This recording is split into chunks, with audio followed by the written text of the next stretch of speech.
pas de chance, je prends la relève avec les avocats. Alors, il y a avocat et avocat, si je peux me permettre. Non, non, non, non. Alors si, c'est le franchouillard qui est bas du plafond. Alors, moi, je viens alors donc toujours en soutien pour les enfants et tout ça, et les parents, mais surtout aux enfants. Aujourd'hui, alors, c'est pas tout à fait dans le débat de placement abusif, mais par contre, ça va vraiment dans le débat pédocriminalité. Donc moi, là, je vais être un peu plus axé sur le dossier pédocriminalité. Donc par rapport à ce que je te disais, les avocats, ils ne sont pas tous pourris, grâce au Dieu. C'est pour ça qu'il y en a qui font quand même un petit peu de travail pour nous donner des armes, pour nous battre contre cette fameuse éducation sexuelle à l'école. D'accord? Donc là, regardez, tu vas me tenir mes papiers parce que j'aurai besoin. Donc là, je suis avec le juriste pour l'enfant, association pour la promotion et la défense des droits de l'enfance, consultant auprès du Conseil économique et social de l'ONU. Donc rapport officiel, hein, juriste officiel, hein, d'accord, qui travaille aussi avec l'ONU. Donc c'est les premiers impactés, si on peut dire, puisqu'ils sont sur place pour voir ce qui se passe. Nous savons très bien qu'actuellement, donc, il y a les cours d'éducation sexuelle, donc les cours d'éducation relationnelle, affective et sexuelle, qui vont être mis en place à l'école. Comme d'habitude, ils nous vendent toujours ça, d'accord, pour le bien-être des enfants, pour libérer la parole. Ici, il y a des parents qui savent ce que c'est, les enfants ont libéré la parole. Ils sont placés. Tous les enfants qui libèrent la parole, on sait que non seulement l'État ne l'écoute pas, la justice ne les écoute pas, mais pire, on les renvoie chez leurs parents incestueux. Nous le savons, c'est une réalité. Donc c'est là qu'on se dit, on devrait tous se dire, mais à quoi ça sert ces cours? À quoi sert de mettre des cours? Puisqu'au final, on n'écoute pas les enfants, mais pire, les pédocriminels prennent du sursis. Donc en fin de compte, on ne protège pas nos gosses. Et donc, et nous savons très bien que ces cours d'éducation sexuelle, ce n'est pas la France qui l'a décidé, hein, puisque la Belgique s'y met aussi, la Suède s'y met aussi, tous les pays, d'accord, la Grèce aussi, bien sûr, tous les pays. Et ben voilà, c'est l'OMS. Eh ben on va sortir de là, nous. Donc, voilà la préface de l'OMS. Et je vais vous dire exactement ce que l'OMS, parce que ça aussi, vous pensez bien que la première version qui avait été mise sur le site de l'éducation nationale, le pire c'est que j'avais dit aux gens d'imprimer. Je pensais qu'ils l'avaient imprimé, ils ne l'ont pas fait. Parce que j'aurais dit, là c'est la première version. C'est la version comme l'OMS le demandait. L'organisation du monde de Satan. Alors, comme l'OMS donc le demandait, c'est donc le premier programme qui a été mis sur l'éducation nationale. Vous pensez bien que contrairement à ce que vous pensez, c'est depuis 2023 déjà que les cours sont déjà en classe dans certaines écoles test. Puisque là-dessus, je vais vous le prouver, c'est l'ancien ministre de l'Éducation, Papé Ndiaye, qui l'avait fait une circulaire, d'accord? Donc 2023, je vais vous le lire. Mais en attendant, ces cours d'éducation sexuelle sont déjà dans des écoles test. Et je vais vous donner des exemples après d'écoles où justement il y a eu des dérapages avec les gosses, d'accord, après ces cours. Donc c'est pas nouveau, c'est pas 2025, mais comme c'est déjà mis en place depuis 2023 et que des associations et des parents sont montés au créneau avec des juristes, vous pensez bien que la première version, ils l'ont dégagée pour mettre une autre version plus édulcorée, on va dire plus gentille. Oui, c'est pour apprendre à libérer la parole, c'est pour apprendre à être mieux dans son corps, c'est pour accepter les différences avec les autres. Niet, on le saurait. Je vais vous donner des exemples de viols de professeurs et qui sont toujours en liberté. Donc on sait très bien que c'est pas pour la protection de nos gosses, c'est pour non seulement pervertir les enfants, d'accord, mais c'est surtout pour vous les parents, si je peux me permettre, parce que ça m'interpelle. Dans ces cours et dans ce qu'ils vous vendent, même les ministres, tout le monde passe au créneau, vous avez vu, hein, comme pour le Covid-19, hein, tous ceux qui passent à la télé ont le même discours, à la virgule près, comme pour le Covid, hein, tous le même discours. McKinsey a encore fait son travail, il a bien donné la note et ils ont tous appris par cœur. Parce que moi, ce qui m'interpelle, et à tout parent censé être sain d'esprit, comment on peut me parler consentement, sexualité et enfant? Consentement pour un enfant. On va lui attendre à à dire oui ou non à l'enfant. Mais c'est quoi cette dinguerie?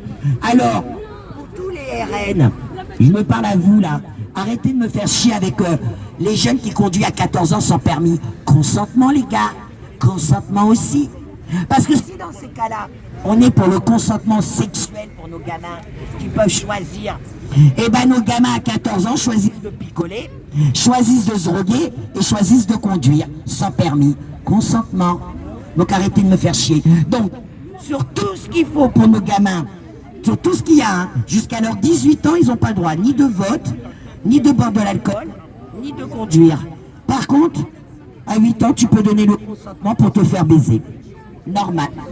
D'accord? Donc voilà la dérive de l'OMS. L'OMS préconise de commencer l'éducation complète à la sexualité à l'âge de 5 ans. Au moment où débute généralement l'enseignement.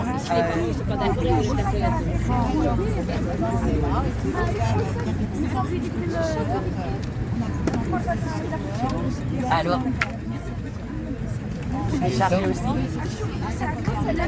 allô, non, celle-là n'est pas déchargée, c'est bon. Donc, alors, l'OMS préconise de commencer l'éducation complète à la sexualité dès 5 ans, au moment où débute généralement l'enseignement scolaire. Les objectifs sont détaillés par tranche d'âge dans les principes directeurs internationaux de l'éducation à la sexualité. Les enfants, écoutez bien quand même, hein, parce que ça va très loin dans leur délire. Ça va se demander s'ils ont des gosses, hein, ou alors effectivement, ils ont des gosses, ils ont la perversion et ils ont perverti leurs gosses. Hein, parce qu'écoutez bien la dinguerie quand même. Les enfants ont des sentiments sexuels dès la prime enfance, entre 2 ans et 3 ans. Mais attendez, la meilleure. Alors moi j'ai eu ma fille, hein. D'accord? Bah elle devait pas être normale alors. Parce que c'est pas ce qu'elle faisait à 2-3 ans. Écoutez la meilleure. Hein. Ils découvrent les différences physiques entre les hommes et les femmes. À cet âge, écoutez bien, ils commencent à explorer leur corps, masturbation enfantine, normal, autostimulation, normal, et à tenter d'explorer le corps de leurs amis. Eh ben dis donc les mômes à la crèche à 2 ans, ils vont trifouiller leurs copains. Heureusement qu'ils sont là, l'OMS, hein, parce que je ne savais pas qu'à 2-3 ans, les gamins se masturbaient et allaient masturber les autres gamins. Je ne savais pas, merci l'OMS. Les enfants apprennent à connaître leur environnement et entourage par l'expérience. Et la sexualité, la sexualité est un champ d'investigation comme un autre.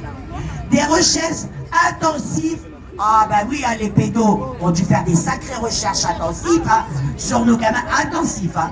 Ah ouais, des recherches intensives fondées sur l'observation ont identifié un comportement sexuel commun des enfants et établi que celui-ci était tout à fait normal en explorant leurs sentiments et leurs désirs sexuels et en posant des questions.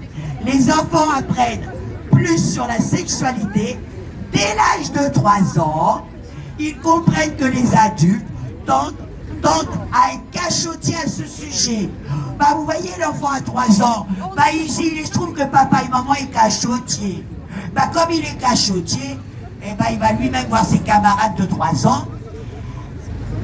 Marcel, tu montes ton zizi, viens ma chatounette, on joue ensemble. Apparemment, hein, je sais pas, hein, je mime, hein. Ah bah je sais pas, hein, parce que papa et maman est cachotiers, tu comprends? Ils testent les limites des adultes et en se déshabillant spontanément ou en utilisant un langage à connotation sexuelle. Bah oui, moi ma fille à 3 ans, elle voyait un adulte, un vieux, gras, tu vois, dégoulinant de gras. Elle le voyait, elle disait maman, monsieur, je veux. Bah oui, apparemment, hein, d'accord. Bon, l'éducation sexuelle et relationnelle devrait être obligatoire. Attendez, hein, pour être suffisamment valorisée, l'éducation sexuelle devrait devenir une branche d'examen. Et là, je me dis, branche d'examen, alors ils vont faire quoi? le plus vite qu'il fait la fellation, le plus vite qu'on file le préservatif, je sais pas, des examens. Bon, c'est pas fini. Je vous assure, c'est une dinguerie. L'éducation sexuelle doit satisfaire les critères suivants. Écoutez la meilleure. L'éducation sexuelle doit être participative. Les jeunes ne doivent pas être des récepteurs passifs, mais doivent au contraire jouer un rôle actif dans l'organisation, le déroulement et l'évolution de l'éducation sexuelle. Donc nos gamins, pendant les cours d'éducation sexuelle, vont être actifs. Allez, les filles d'un côté, déshabillez-vous. Les garçons de l'autre côté, déshabillez-vous. Et on va faire un cours pratique. Voilà. Écoutez bien. Le ministre de la Santé s'est donc appuyé sur l'OMS pour définir la santé sexuelle et notamment dans un document intitulé Stratégie nationale de santé sexuelle 2017-2030. Décidément, l'année 2030, jusqu'à 2030, on va prendre cher. Elle s'est rechargée un petit peu. Elle s'est rechargée, merci. Donc, alors écoutez bien. Il fixe comme objectif numéro 1 l'éducation des jeunes à la sexualité, à la santé sexuelle et aux relations entre les personnes à tous les niveaux scolaires, de la maternité au lycée. Là, il ne nous parle pas de Roméo, le gamin de 17 ans qui peut tomber amoureux de la gamine de 14 ans. Là, ils vous disent bien aux relations entre les personnes. Relations entre les personnes, d'accord? Et voilà, ça c'est la recommandation de l'OMS. Avec bien d'autres choses. Vous pensez bien. Alors, une circulaire du 12 décembre 2018 pose les objectifs et le cadre de cette éducation à la sexualité. Au terme de cette circulaire de 2018, il s'agit d'une démarche éducative transversale et progressive qui vise et ça c'est ce qu'ils vous vendent, qui vise à favoriser l'estime de soi, le respect de soi et d'autrui, l'acceptation des différences, la compréhension et le respect de la loi et des droits humains, la responsabilité individuelle et collective. On reprend l'autre. Problème de micro. Donc, on reprend. Donc, alors, qui favorise l'estime de soi, le respect de soi et d'autrui, l'acceptation des différences, la compréhension et le respect de la loi et des droits humains, la responsabilité individuelle et collective, la construction de la personne et l'éducation du citoyen, son approche globale et positive doit être adaptée à chaque âge et à chaque niveau d'enseignement. Il est indispensable de s'appuyer sur les valeurs laïques et humanistes pour travailler avec les élèves dans une démarche fondée sur la confiance. Donc ça, c'est ce qu'ils nous vendent. C'est beau sur le papier, mais la réalité, elle est tout autre. Parce que le 23 juin 2023, le ministre de l'Éducation, alors M.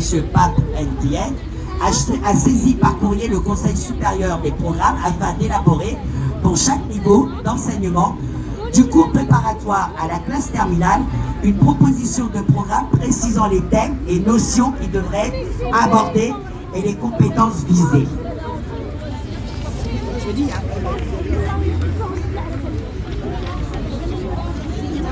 la demande formée par le ministre de l'Éducation du Conseil supérieur des programmes vise donc à inclure la sexualité dans les enseignements dispensés.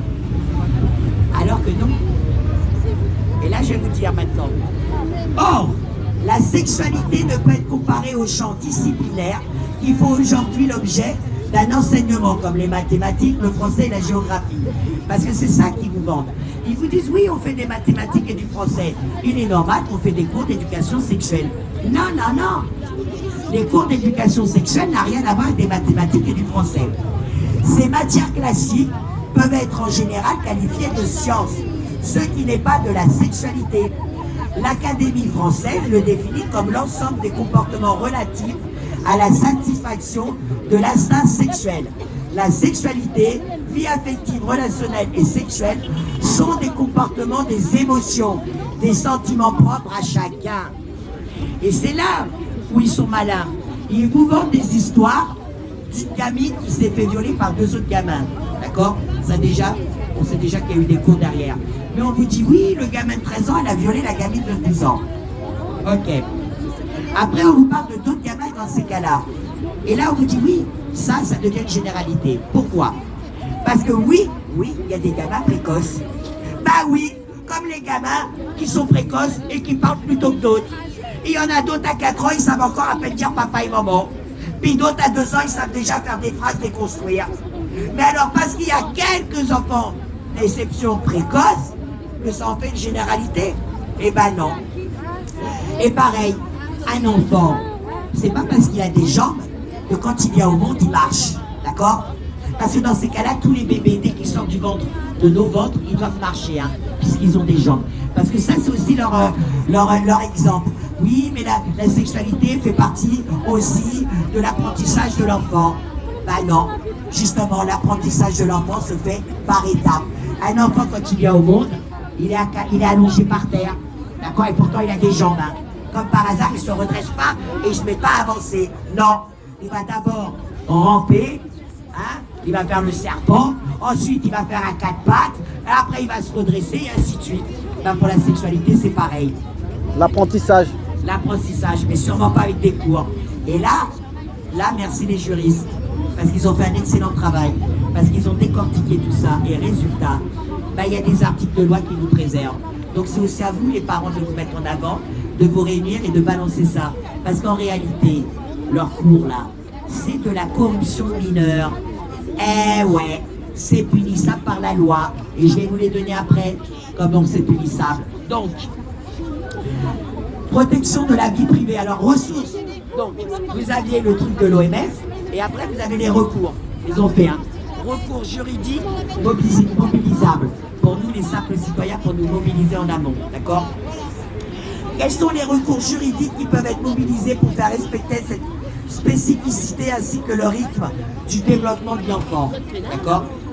La vie affective, relationnelle et sexuelle fait partie, écoutez bien, fait partie de la vie privée et familiale, garantie par l'article 8 de la Convention européenne des droits de l'homme, l'article 12 de la Déclaration universelle des droits de l'homme, l'article 2 de la Déclaration des droits de l'homme et du citoyen, l'article 16 de la Convention internationale des droits de l'homme, le CDE, ratifié par la France, et par l'article 9 du Code civil, chacun a droit au respect de sa vie privée. C'est un droit garanti par la Constitution, juillet 1999, numéro 99-416 DS, qui protège notamment l'intimité de chacun. C'est clair, précis et net, d'accord?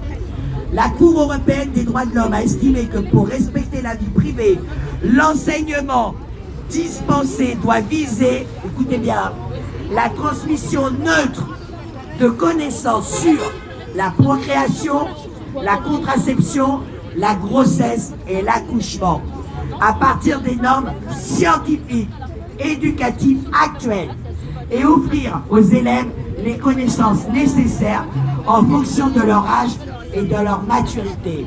Point barre. Ce n'est pas le cas. Alors, là nous allons tomber dans le dur. Ah Tiffaine, ça va ma belle, merci de venir au soutien. Elle manifeste pour la Palestine. Et voilà, on s'est rencontrés et elle nous suit là. Donc, alors, là on passe au lourd. Là on va passer pour que vous compreniez bien. Des contenus qui relèvent de la vie privée n'ont pas leur place au sein de l'institution scolaire. D'accord? Certaines informations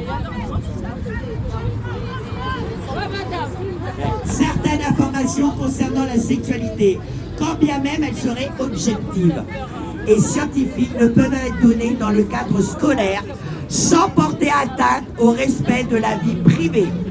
Ainsi, les informations détaillées sur les moyens techniques d'atteindre le plaisir. Excusez-moi madame, merci. On prend les prises de parole. Si vous voulez parler, vous venez la prendre ici s'il vous plaît. Merci. Donc je reprends. Certaines informations concernant la sexualité, quand bien même elles seraient objectives et scientifiques ne peuvent être donnés dans le cadre scolaire sans porter atteinte au respect de la vie privée. Ainsi, les informations détaillées sur les moyens techniques d'atteindre le plaisir sexuel et l'orgasme ou les différentes pratiques sexuelles ne ressortent pas de la mission éducative de l'école, mais sont du domaine de la vie privée. Pourtant, elles font partie des fiches techniques d'Eduscol. Et ça, c'est très important. Pourquoi elle est là? Elle est là pour qu'on ne puisse pas m'entendre expliquer le programme. Elle est bombe là. Ah oui, mais c'est chacun son tour. Moi, je n'ai pas écouté les prises. Je coupe pas les prises de parole des gens, moi. Non mais dis-lui que tu. Ben, je lui ai dit, ça fait 2 fois que je lui dis. Non mais dis-lui qu'elle pourra prendre la parole après. D'accord. Donc je suis quand même étonné, quoi. Ouais. Sur un sujet qui est plus Très important. très important, mais L'OMS, surtout, très important. surtout c'est des actes juridiques. Absolument. C'est pas monsieur et madame tout le monde. Non, ouais. D'accord. Comme par hasard, hein, t'as remarqué, hein, Alain, quand je balance des infos, des sources, comme par hasard, il y a toujours une tierce personne qui vient couvrir ma voix. Moi, je dis ça, je dis rien. Ah ouais, tu penses que c'est... Ah, attends. Ah d'accord, ok. Depuis tout à l'heure, tout le monde a parlé, personne ne l'a entendu. C'est ça. Là, je commence à Elle détailler vient d'arriver. les lois. Elle vient d'arriver. Non, elle vient pas d'arriver. Ah bon? Merci. D'accord. Donc voilà, alors. Donc les différentes pratiques sexuelles ne ressortent pas de mission éducative à l'école, mais elles sont du domaine de la vie privée. Pourtant, elles font partie des fiches techniques d'Eduscol. E-D-U-S-C-O-L. Allez voir ce que c'est en réalité. Parce qu'on est tous sur Edens ou Evrard. C'est ça qu'il faut travailler. C'est ces fiches-là qu'il faut travailler en réalité. Dans les privés des fiches techniques d'Eduscol. Est également contestable au regard du respect de la vie privée la remise de préservatifs pendant le séjour du CNU. Alors il y a des séjours de CNU, il faut que je travaille ce que c'est. À tous les mineurs participants âgés de 15 à 17 ans. Cette remise implique une banalisation des relations sexuelles d'adolescents, voire même une incitation qui peut pour certains mineurs être constitutive d'une pression à la réalisation des actes sexuels pendant le séjour. On notera en outre que les établissements scolaires ou ceux réquisitionnés pour les séjours du SNU, qui est conçu comme un prolongement de la scolarisation, ne peuvent être instrumentalisés comme le lieu pour se livrer à des relations sexuelles.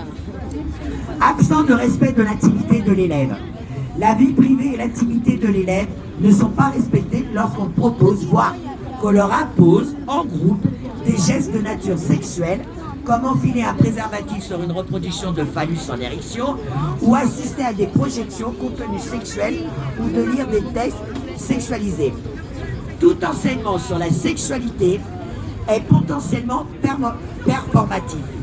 La vue d'une image, l'énoncé d'un propos, la pose d'un geste peuvent entraîner chez tel ou tel récepteur une excitation ou une jouissance sexuelle ou, à contrario, un malaise intense. La vie relationnelle et affective et sexuelle fait partie de la vie privée et de l'intimité de chaque élève. Elle ne peut donner lieu à des restitutions, des évaluations et des notations. La vie intime ne peut pas donner lieu à de bonnes ou de mauvaises réponses. Primauté du relation éducative des parents. La vie affective, relationnelle et sexuelle ressort de l'intime, des émotions et ne constitue, tu vois, elle n'arrête pas, et constituant pas une science. La primauté du rôle éducatif des parents pour transmettre à leurs enfants les connaissances. C'est un peu long, je suis désolé, hein, mais il faut le faire travail. Des connaissances qu'ils estiment nécessaires pour appréhender ce volet sur leur vie. Sur leur vie doit être l'objet du plus grand respect. Écoutez bien. Ces primautés du rôle éducatif des parents écrits dans plusieurs textes internationaux ou à valeur constitutionnelle. Après, vous avez les articles de loi.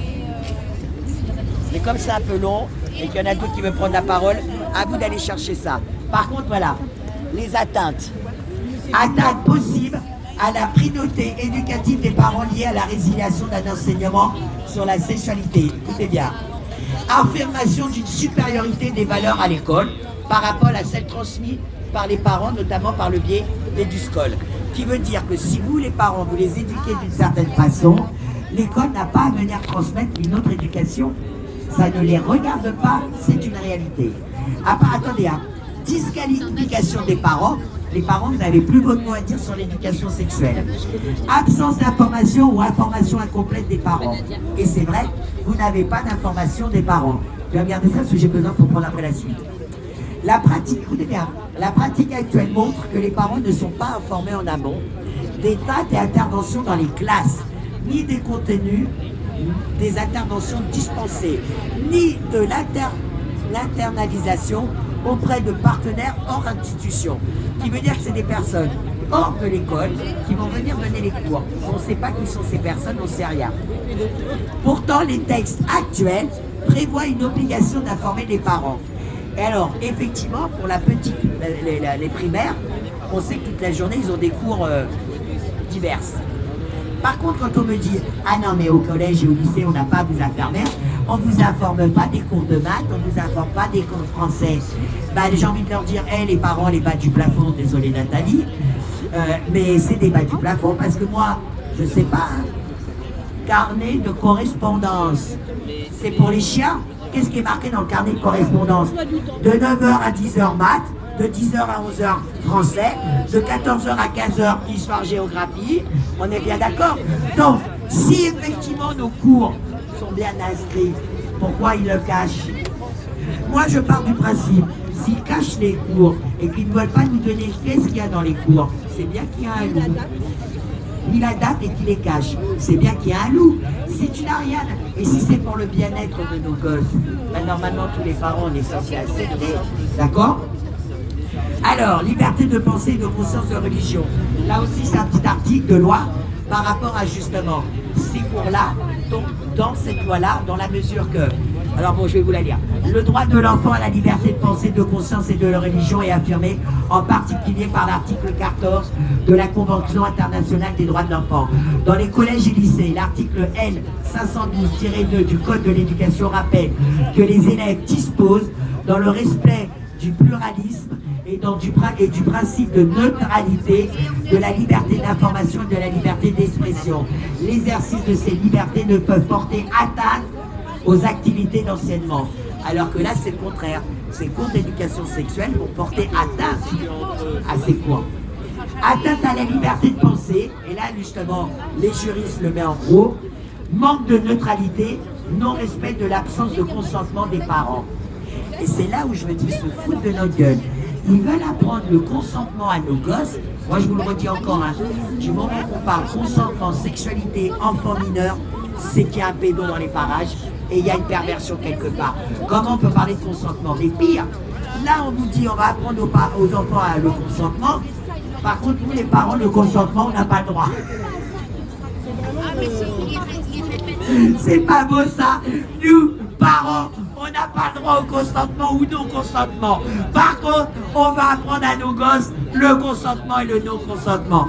Elle est pas mal quand même celle-là. Comment ils se foutent bien de notre gueule. Après donc, et alors je vais pas aller plus loin, je vais juste maintenant, et là je m'adresse aux professeurs et les établissements, tous les parents vont prendre ça par écrit, ils vont envoyer tout ça, parce que c'est eux qui sont responsables, et c'est pénalement. Ça s'appelle de la corruption mineure, et c'est pénal. Écoutez bien les infractions pénales qui est en cours pour tous les profs et toutes les personnes qui vont intervenir dans nos écoles. La violence psychologique, parce que c'est aussi de la violence psychologique. Les violences s'entendent non seulement des violences physiques, mais aussi psychologiques. Article 222-14-3 du Code pénal. Les contenus à caractère sexuel présentent un risque traumatique pour les enfants prépubères. Exposer des enfants à des tels contenus, même avec des bonnes intentions, peut entraîner un préjudice psychique et un trouble dans le développement de l'enfant largement documentés qui peuvent caractériser une violence. D'accord? La corruption de mineurs, prévue à l'article 227-22 du Code pénal, incrimine les agissements qui ont pour objet de pervertir la sexualité des mineurs ou à l'encourager à avoir une activité sexuelle dépravée, c'est-à-dire habituellement dénuée de sens moral. Vous avez en plus le troisième. Je dis, rien que les cours d'éducation sexuelle, c'est 4 articles de loi qui tombent dedans. Hein.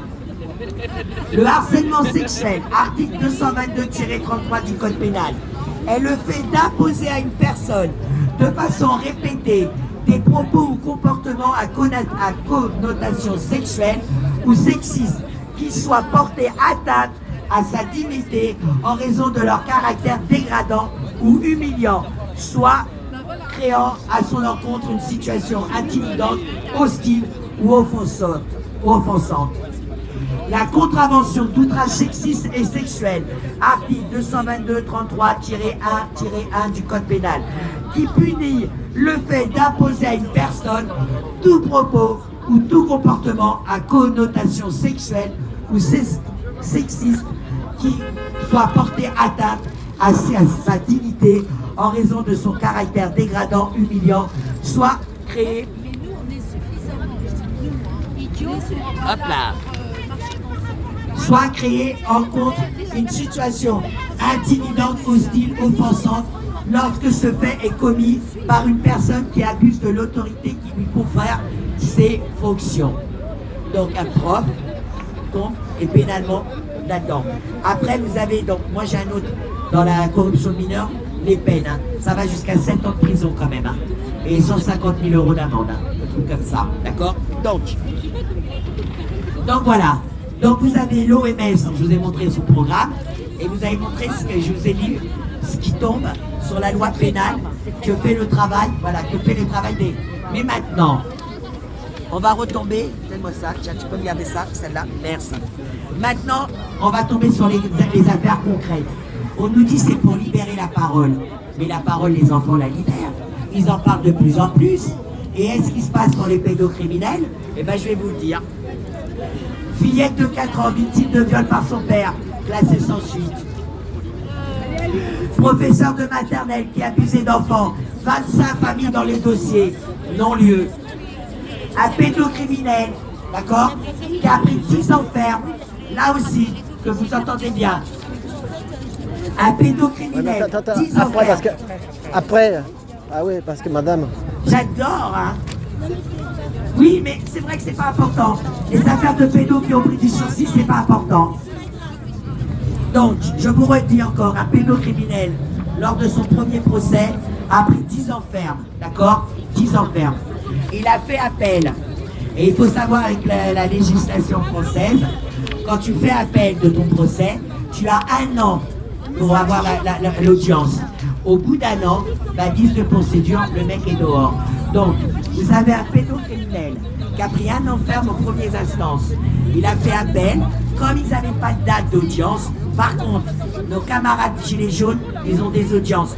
Vendredi, il y a 15 jours, on a été sur une audience de 2 jeunes étudiants qui est passé au tribunal pour avoir mis un drapeau palestinien. Donc, nous avons des militants qui aujourd'hui passent au tribunal à longueur de journée. Là, la justice a des dates pour eux. Par contre, un criminel, un violeur d'enfants, d'une gamine, alors c'était sa nièce, qui a pris 10 ans ferme, là on ne lui trouve pas une date sur l'année écoulée. Résultat, il est dehors. D'accord? Et pour que vous compreniez bien le consentement. Alors pareil, ça aussi je veux les plaguer. Saloperie de sénatrice de merde. Ah oui, on l'a vu. C'est à cause de des gens comme ça. C'est à cause des sénatrices comme ça que les gens ne comprennent pas ce qui se passe. Écoutez bien la sénatrice Annie Pilon, PI2LON. Écoutez bien ce qu'elle a dit. Hein. Les enfants sont consentants dès leur plus jeune âge. Et regardez la deuxième dinguerie de sa phrase. Il est essentiel de ne pas négliger le consentement et le désir des enfants dans leur cadre de jeu avec des adultes. Tous les psychologues honnêtes au monde, ils vous disent la suivante. Si on commence à toucher un enfant, on réveille sa sexualité de leur jeune âge, on fait de lui un pervers. On est pour ça qu'on dénonce, je Ils sais. veulent créer des pervers dans cette société. On est Ça d'accord. les arrange parce qu'ils deviennent des consommateurs. Je Ils finis. ne veulent pas avoir une Je finis, population je à vous leur laisse la cœur. parole, madame. Je finis, je vous laisse la parole. Et pour que vous compreniez bien ce que c'est le consentement, 2017, on n'en parlait pas encore, les enfants, hein, du consentement, on est bien d'accord, hein. Ben, regardez la dinguerie. Champs-sur-Marne, en Seine-et-Marne.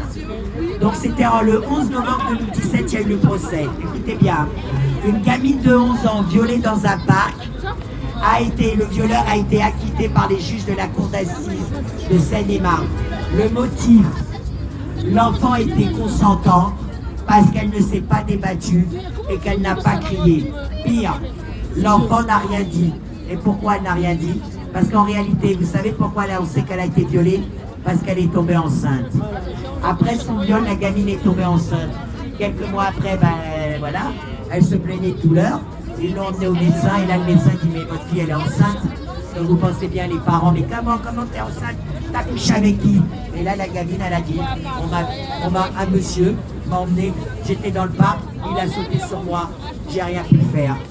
Donc ils ont quand même fait la procédure, ils ont retrouvé quand même le violeur, ils ont été au tribunal, résultat, il a été acquitté, l'enfant était consentante. Et c'est là où je me dis le piège de ces cours d'éducation sexuelle. Parce que la réalité, elle est là. Quand l'enfant va suivre un adulte, l'adulte va lui dire, viens, je te ramène des bonbons, ou viens, j'ai perdu mon petit chat, tu m'aides à le retrouver. L'enfant va le suivre, l'enfant va se faire violer. Qu'est-ce qui va se passer dans vos tribunal? Même pas. Non, mais qu'est-ce qu'ils vont dire au tribunal? Mais dis donc, tu as eu des cours d'éducation sexuelle. Tu savais que si tu allais accompagner ce monsieur, il allait peut-être arriver quelque chose. Donc, c'est bien que tu le voulais.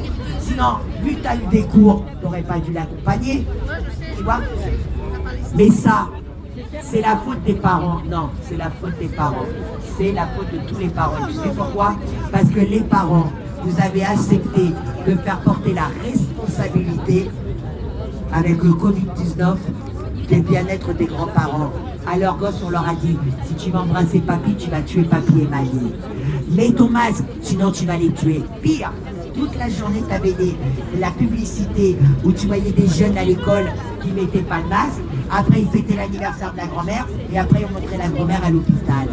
Donc, vous avez, l'État a réussi à faire passer nos enfants pour des adultes et qui doivent eux-mêmes se protéger eux-mêmes. C'est ça le vice. Parce que je vous dis encore, hein, nous avons un professeur de maternelle qui a eu un non-lieu, d'accord? 25 familles dans le dossier. Si on protégeait vraiment les enfants, normalement tous ces gens-là qui étaient visés devraient. Et ça, attendez, j'en ai encore une autre. Vous allez comprendre. Et regardez, pour vous dire comment ils protègent nos enfants. Séverine, là le cas de Séverine, elle est passée à la télé, tellement c'est une dinguerie. Cette maman Séverine, qui avait des doutes sur son enfant de 6 mois, elle sentait que son enfant, il y avait des trucs. Elle a mis des caméras, d'accord? Donc, cette maman, elle a mis des caméras partout. Ça n'a pas loupé à peine partie de chez elle. Le père incestueux chope la gamine de 6 mois et s'amuse avec des sex toys, d'accord? Écoutez bien, elle appelle, donc elle voit les films, elle appelle les gendarmes viennent, perquisition, ils ramassent tout le matériel, les sex toys, d'accord? Il y a les vidéos, il y a la totale. La totale! Sur les sex toys, il y a l'ADN de la petite et du père, la totale. Devinez ce qu'il a eu. 48 heures de garde à vue, classé sans suite. Avec preuve à l'appui. Film, hein. Et écoutez la meilleure, hein. C'est elle qui va passer au tribunal parce qu'elle ne veut pas donner l'enfant. Parce qu'écoutez la dinguerie, encore une fois les juges. Et je vais vous dire pourquoi les juges des loges maçonniques, ça leur pose pas de problème puisqu'on a des preuves maintenant. Écoutez bien. Et bien le juge a donné droit de visite au père. Le père a des droits de visite médiatisés et maintenant il va avoir aussi des week-ends de garde. Donc la mère ne veut pas le donner, je pense bien elle ne veut pas donner sa gamine. Résultat, c'est elle qui est poursuivie pour non-représentation de son enfant. Sauf qu'il peut. Hein. D'accord? Alors. La gamine qui vient, alors non, ça c'est encore une autre gamine. Ça c'est l'autre gamine. Alors, ça c'est pareil. C'est là, c'est à. Voilà, Châtenay-Malabry. Voilà, Châtenay-Malabry, la gamine, pareil, une gamine 18 ans, 18 mois. Voilà. Brisons le silence, voilà. Marche pour les enfants. Donc la gamine à Châtenay-Malabry, 18 mois la gamine. La mère la récupère de la crèche. Elle voit qu'il y a quelque chose qui ne va pas. Elle l'emmène à la pédopsychiatre. Alors attendez, je l'ai l'histoire en entier, je vais vous la trouver. Pour que vous compreniez bien. Donc, voilà. Non, donc, donc enquête sur viol sur mineur a été ouverte sur un nourrisson de 18 mois. Écoutez bien, hein, parce que ça a été classé sans suite. Hein. L'enquête, elle a été faite, classée sans suite. Et c'est l'avocate qui monte au créneau aussi, parce que là, c'est incroyable. Parce qu'écoutez bien, hein, malgré les médecins... Alors, écoutez bien, la mère l'emmène aux urgences pédiatriques. Donc, il y a un constat, une fissure anale. La gamine, une fissure anale. Elle a 3 points de suture, d'accord? Pour eux, hein, écoutez bien, échantillon du liquide suspect et de la couche qu'on a tout donné à la police. Hein. Écoutez bien, classé sans suite, faute d'éléments. Ah, il n'y a pas d'éléments. Il n'y a pas d'éléments. L'anal, alors non, vous savez, alors, il faut savoir que pour les juges, une fois sur deux, quand c'est anal, hein, quand c'est vaginal et que l'enfant a été dépucelé, là, ils ne peuvent pas cacher. Heureusement qu'une enfant de 3 ans n'a pas un tampon, parce qu'ils diront que c'est le tampon. Parce qu'écoute bien, sur une affaire comme ça de viol, le gamin anal, écoutez bien ce qu'ils ont dit, hein, sa déchirure anale est due que le gamin était constipé. Et voilà.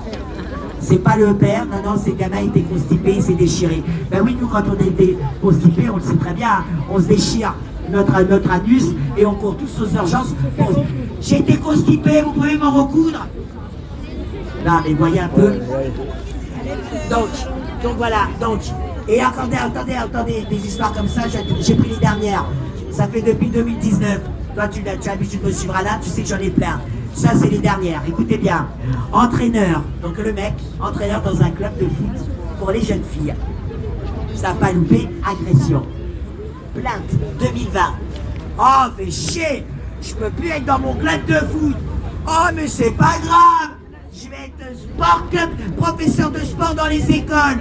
Et hop, on y va dans les écoles, oui, madame, professeur de sport dans les écoles. Ah bah, il en aura des pareil, signalement. Alors qu'attendez, hein, il a eu un signalement dont l'interdiction par 3 fois d'être en présence de mineurs.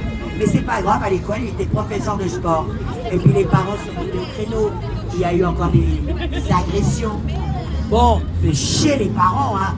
Oh, dans les clubs de sport, les parents sont derrière. À l'école, les parents sont derrière.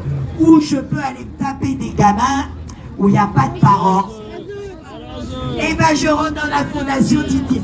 Donc il est rentré dans une fondation dédiée à la protection de l'enfance dans les Hauts-de-Seine à l'été 2024. Et là il va passer à son tribunal parce que là ça fait quand même beaucoup. Hein. Donc, moi quand t'as des saloperies comme c'est, comment elle s'appelle l'autre saloperie là, la ministre de merde, Annick Billon, quand tu me parles que nos enfants sont consentants, si déjà tu vas me mettre tous ces agresseurs qui sont dans les établissements scolaires ou dans les foyers, tu me les mets déjà en prison pour libérer la parole de l'enfant, et ben j'aurais peut-être un peu de considération pour les manches-merdes que vous êtes. Parce que pareil, écoutez bien, procès 2025, là en 2025, Alain, t'as vu, je l'ai déjà dit, hein, depuis 2020, je te le dis. Hein. Tout ce que nous subissons aujourd'hui, les gens ne veulent pas l'entendre, tout ce que nous subissons, c'est parce que tous les dossiers pédos sortent. Le Covid, les guerres, l'inflation, tout ça, c'est pour camoufler les réseaux. Parce qu'ils tombent. La parole se libère de plus en plus, ils tombent. Alors oui, ils n'ont pas de prison, hein, parce qu'un pédoland, on le serait, sinon... Écoutez bien, procès 2025, l'ex-directeur d'école de Morbihan sera jugé pour viol et une quinzaine d'agressions sexuelles, école privée de Noal Musilac. Comment tu dis ça? Noal Musilac? Noal Musilac, M-U-Z-I-L-L-A-C. Voilà, si vous voulez chercher l'affaire. Ensuite, écoutez la meilleure, super dinguerie. Ben, il y a un contrôle judiciaire d'un surveillant de collège en Moselle, mis en examen pour viol et agression sexuelle sur mineur, qui a été allégé. Et vous savez pourquoi? Ben, parce qu'il a besoin de travailler. Et donc, écoutez bien, il peut à nouveau travailler avec des mineurs dans les écoles. Ça, c'était en 2024.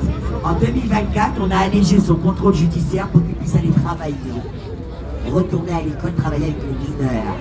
Alors qu'il attend son procès pour agression sexuelle. Donc, il y en a des topos, il y en a. Alors, après, et c'est là que je reviens à nos loges.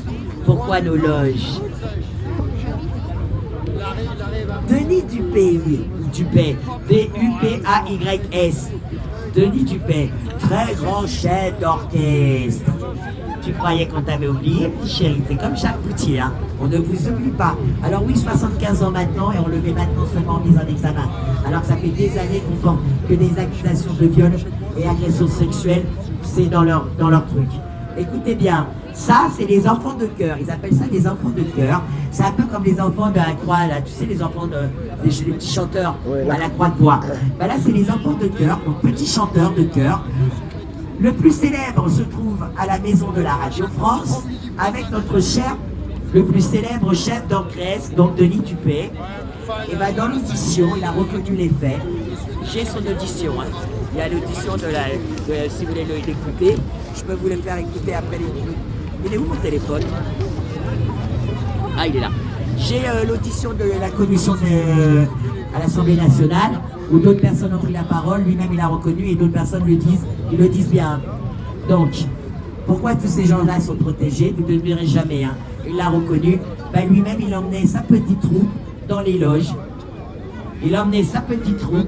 Alors je ne sais pas si c'est chanté dans les loges, hein, mais il les emmenait dans les loges maçonniques pour avoir ses petits camarades, ses petits copains, francs-mac.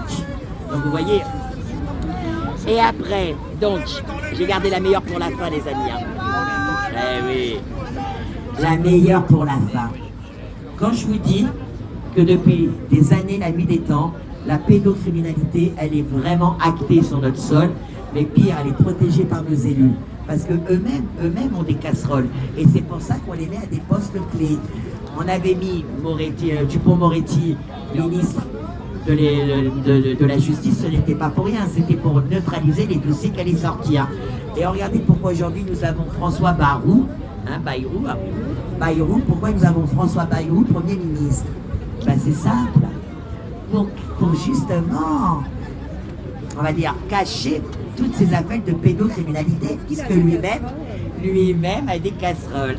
Et notamment l'affaire qui vient de sortir par Mediapart. Alors pareil, quand Mediapart et d'autres comme pour le Parisien, qui nous avait sorti les 15 000 enfants dans les foyers, dans la prostitution, quand il nous sort ça, c'est qu'il y a une orbite derrière, hein. C'est que ça pue derrière. Déjà, c'est que c'est plus gros l'affaire, et qu'il nous balance un petit poisson. Parce que la preuve, il dit qu'il n'était pas au courant. Et là, ils ne vous le disent pas. François Bayrou, ministre de l'Éducation nationale de 93 à 97. Donc le mec était ministre de l'Éducation nationale. Depuis 2014, il est maire de Pau, là où sont passés les faits. Mais pire, en 96, il a défendu l'institution face à une plainte d'un élève. Mais là, c'était pas pour agression sexuelle, c'était pour violence. Un prof a été violent face à un élève. L'élève a porté plainte. François Bayrou est monté au créneau pour protéger l'établissement. Donc nous parlons donc d'un institut religieux situé à 30 km de Pau, donc l'institut de Notre-Dame de Bétarame, d'accord, où là, eh ben, il y a des agressions à la masse, mais depuis des années, professeurs, surveillants, la totale, d'accord. Mais là où il y a un problème avec lui, c'est que, écoutez bien, des parents d'élèves et une enseignante l'auraient alerté à 3 reprises vers la fin des années 90. Donc il était déjà au courant.